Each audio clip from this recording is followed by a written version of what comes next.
一回。 उस आदमी ने भिक्षु के सिर पर लोहे का छल्ला कसकर बंद कर दिया। जरा सी भी हलचल मौत को दावत दे सकती थी। भिक्षु के साथी ठिठक गए, बिल्कुल बेबस। दुश्मन जोर जोर से हंसने लगा, लेकिन मौत सामने खड़ी होने के बावजूद भिक्षु पूरी तरह शांत रहा। उसने धीरे धीरे अपने हाथ में मौजूद हथियार को घुमाया।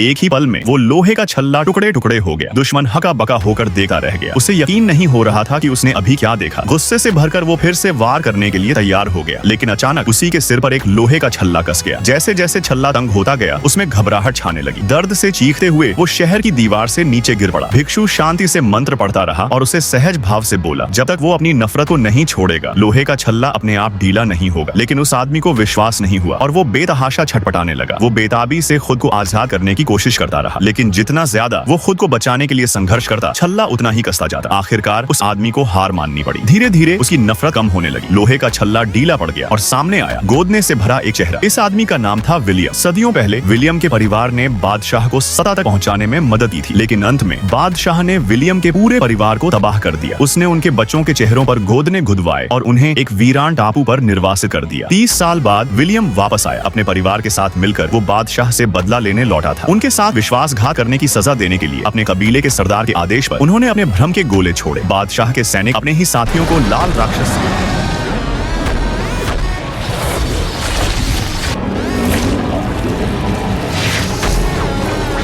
अफरा तफरी में वे एक दूसरे पर टूट पड़े और मरते दम तक लड़ते रहे। दूर छुपे मार्क ने अपना सबसे शक्तिशाली हथियार निकाला, ड्रैगन हैमर। वो अकेले ही लाल तंबुओं के झुंड में घुस गया। हथौड़े को घुमाते हुए उसने भ्रम को तोड़ दिया।